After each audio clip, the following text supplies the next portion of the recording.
자, 지난밤새 미국 시장의 분위기를 생생하게 전해드리겠습니다. 이항영의 월가이드 시간이고요. MTN 이항영 전문위원 함께하겠습니다. 어서 오세요. 네, 안녕하세요. 네.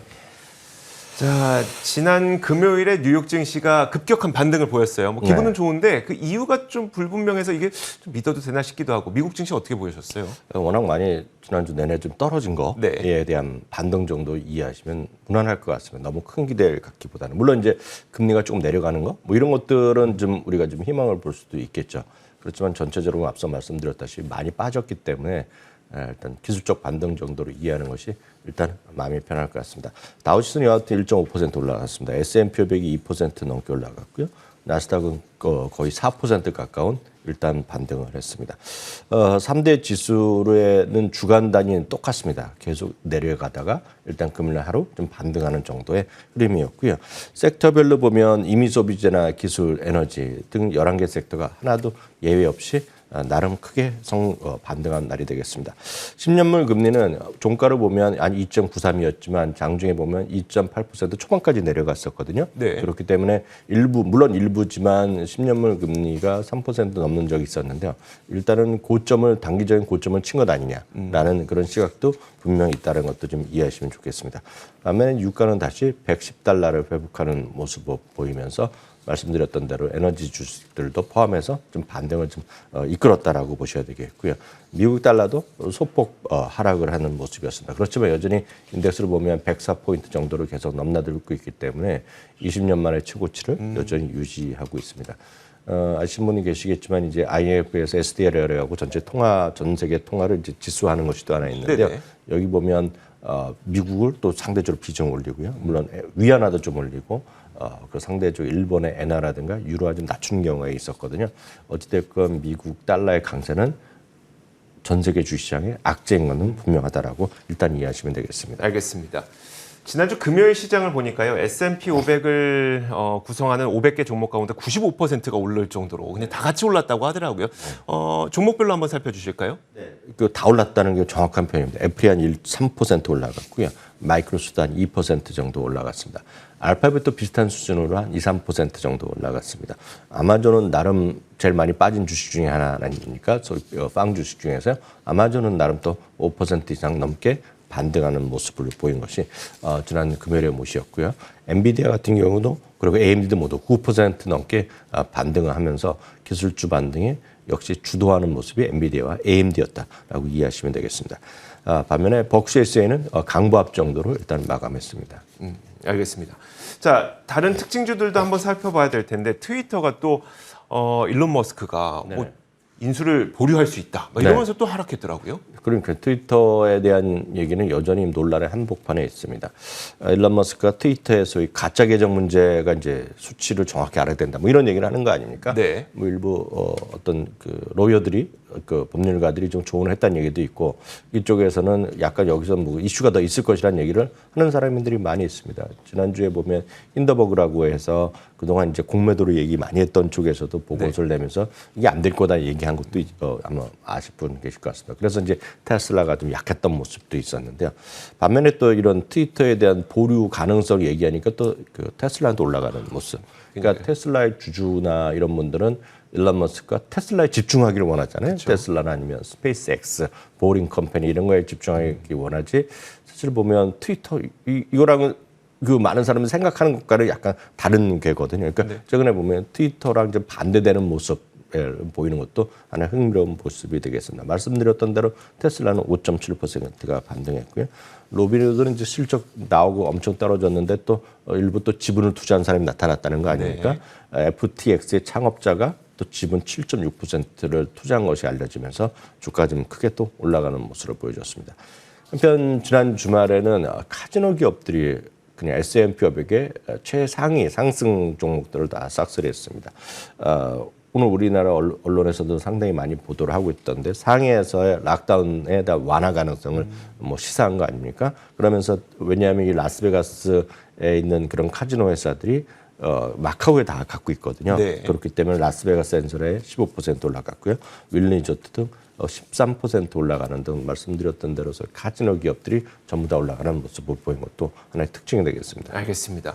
뭐 지난주 금요일에 시장이 뭐 95%가 올랐다. 뭐 그리고 굉장히 급격한 반등을 보였다. 하지만 주간 기준으로는 하락 마감했죠, 결국은. 네, 맞습니다. 3대 지수가 주간 단위는 모두 하락을 했습니다. S&P 500과 나스닥 6전석이 되겠고요. 다우지수는 7전석이 하락했습니다.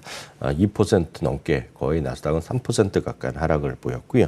그렇기 때문에 연초 대비를 보면 다우지수가 한 12% 정도, 11에서 12%, 나스닥은 거의 19.78%까지 장중에 갔다가 17%, 18%에서 지금 16%대 하락으로 일단 지난 금요일에 반등으로 일단은 약간은 숨을 좀 고를 수 있는 그 정도까지 왔죠. 나스닥은 거의 30% 갔던 것이 하락폭이 24.5%의 하락으로 일단 마감했고요. 결국 S&P 500에 보면 6전석의 그림을 보시면 오른쪽이 이제 6주 동안 계속 하락을 계속하고 있다는 것인데 그만큼 지금 힘이라든가 에너지 그리고 분위기 자체가 투자의 어떤 심리가 그렇게 썩 좋지 않다라고 일단 이해하시면 되겠습니다. 주간 특징주를 간단히 먼저 살펴보겠습니다. 앞서 말씀드렸다시피 전부 다 빠진 것이 맞겠는데요. 그중에서도 애플이 약세장에 진입하면서 시장의 어떤 분위기를 냉각시키는 가장 큰 요인이었다라고 일단 이해하셔야 되겠고요. 아시다시피 세계 1위의 위치도 내려놨습니다. 타이슨 푸드는 지난주에 나름 선방하는 모습을 막한 이에 보여줬습니다. 아시다시피 타이슨 푸드는 이제 축산물입니다. 축산 가공물 그런 회사라고 보셔야 되겠고요. 여러분들이 드시는 무슨 예를 들어서 소고기나 돼지고기 특히 소세지류 우리나라 치킨류 이런 것들을 보면 상당히 많이 타이슨 푸드 제품이 많이 있습니다. 알건 모르건 여러분 드시는 것들 중에 많이 있다라고 보셔야 되겠습니다.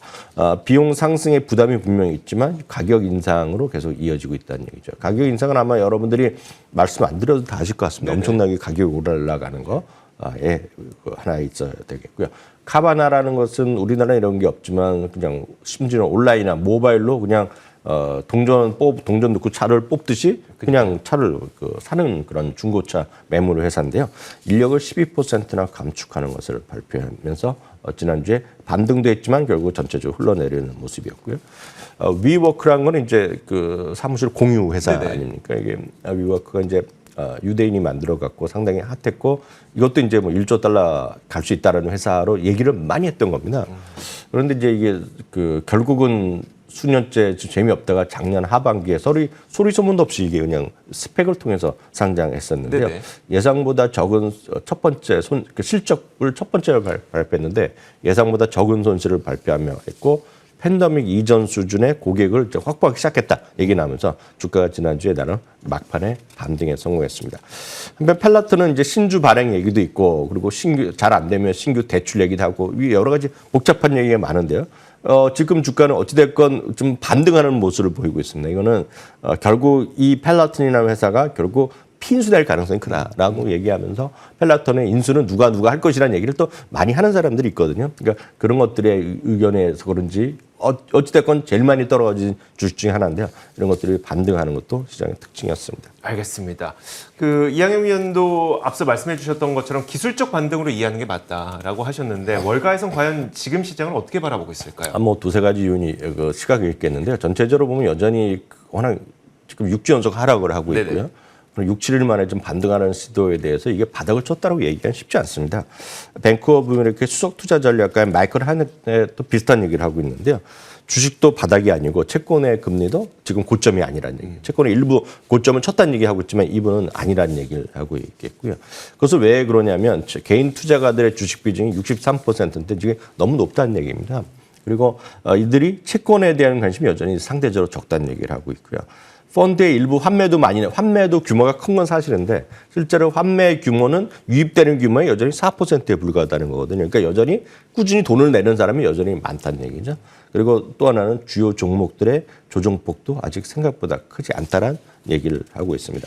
반면에 웨드부시의 댄 아이브스 같은 경우에는 이분은 워낙 기술주랑 성장률 좋아하는 분인데 이분한테는 지금 기술 자락이 쉽게 얘기해서 30년 만에 일한 거의 세대에 있을까 말까한 그런 기회가 있다는 표현을 쓰고 있습니다. 다만 어떤 모든 기술주가 아니라 정확한 표현을 하면 올바른 종목을 잘 선택해야 된다는 얘기를 강조하고 있습니다. 그러면서 방향성도 유지하고 있고 올바른 기업에 투자를 잘 한다 그러면 시장에 어떤 반등이 있을 수 있다는 얘기하고 있고요.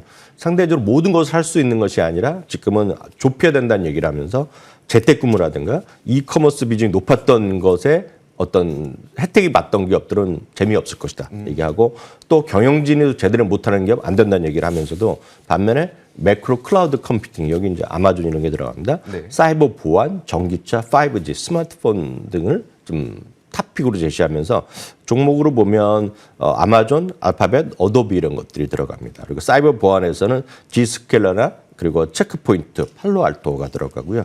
전기차에서는 테슬라 그리고 엑소에스 트럭이라는 게 들어가고요. 여하튼 이걸 모든 걸 떠나서 탑픽은 여러분들 좋아하시는 애플, 마이크로소프트, 테슬라를 3대 탑픽으로 제시했다는 것도 참고하시면 되겠습니다. 정말 그 말이 와닿네요. 세대에 걸쳐서 이만한 매수 기회가 없다. 뭐 그 사람의 주장입니다만 어쨌든 기술주에 대해서도 관심 계속 가져보시면 좋을 것 같습니다.